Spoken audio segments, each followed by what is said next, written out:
Hi, this is Jacob with the Gorram Nerd Hour. I am here with Judith O'Dea, someone you may remember from the original George Romero Night of the Living Dead, not any of the other remakes. Old film.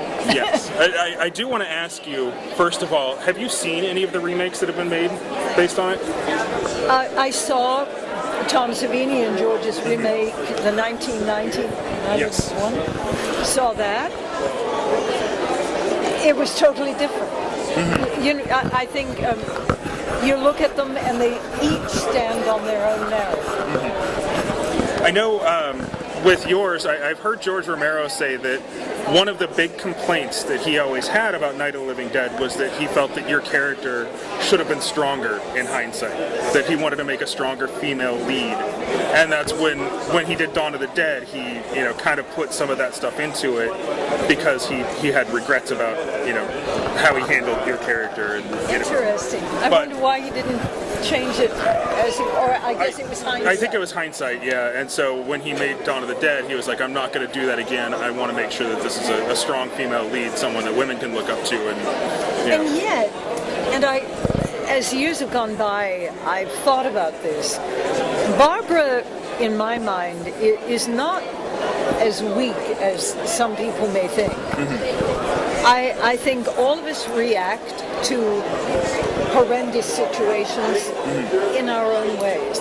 Some of us, without thinking, go out there with an Uzi and mow everybody down. And yet there are others who pull inside to try to get a handle on what it is that has just happened. Right. I think that's the kind of character Barbara was, and it doesn't mean that she was weak, because it took her what it took her to come back to the surface, grab that board, and save Helen Cooper from being killed. Yeah, I always saw her as being a very strong woman. I did too. And I really did appreciate that, especially for that time. Yes. And one of the other things that I've always really appreciated about the film is that in so many ways it was a commentary on what was going on racially in our country at the time. And that was one of the brilliant things that I've always loved about George Romero, is that they were never just zombie films. They were always a commentary on something. And having the strong black man as the lead, which was pretty much unheard of, especially in a horror film. And never to make a big deal out of color. Right. It was just the fact that he happened to be black. We didn't really talk about it. And he was a strong male. Right. Character. And I really appreciate that, and the fact that you're involved in such a historic film, I think is just amazing. I mean, do you feel honored that did you even think that was going to happen when you made this movie back in? We had no idea, but you used the word honored. That's a good word for me. This film has influenced my life so tremendously, and I am honored, truly, to be a part of something that the world, not just the country, but the world has embraced. It's beyond words at times.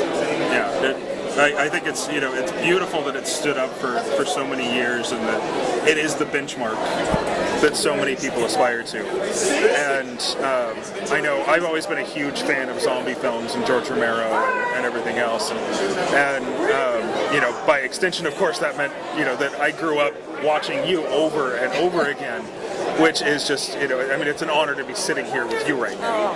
So I'm fascinated by this whole thing, and I want to say that part of what happened when I was growing up, as far as watching these movies, especially Night of the Living Dead, was it influenced me in a way, and I've grown up now wanting to make films, and starting to kind of get on that path myself, and it was because of seeing the stuff that from that era that you were involved in, that George Romero was involved with, and so I want to thank you for that. Oh, absolutely.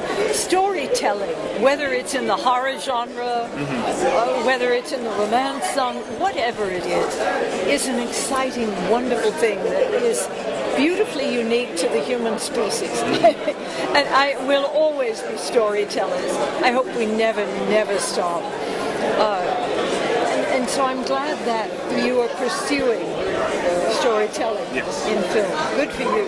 Well, thank you. You're welcome. And is there anything else as far as like, do you still do any kind of acting at all? I looked up your IMDb resume and I noticed that there were some things that that were on there, but it seemed sparse. They don't have all of the films that I've done.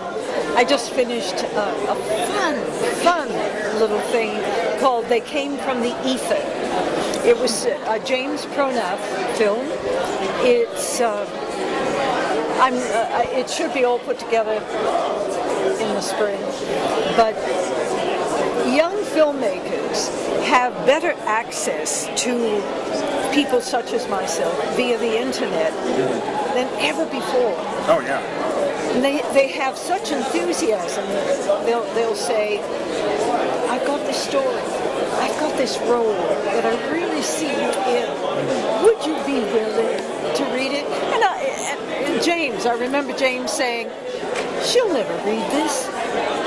His wife said, why don't you sit and just see it? Well, I did read it, and I did enjoy it. It was a well-crafted, wonderful little piece, and I did it.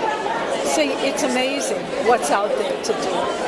That's fantastic. I love hearing those stories as well. That that we shouldn't have to feel like we're intimidated to come up and talk to somebody about being in a project. We're all people. Yeah. And so, I thank you for this as well. Like knowing that, I shouldn't have to be worried if I just even want to come up and say, hey, I've got a project that would fit you. And all people have a choice. They can say, I'd like to see it, or no, thank you. Right. It's just life. Well, I want to thank you so much for taking the time to talk to me today. It really was an honor. Thank you. And I wish you the best of luck with this upcoming project. Appreciate that. And you have a great day. Thank you. Thank you.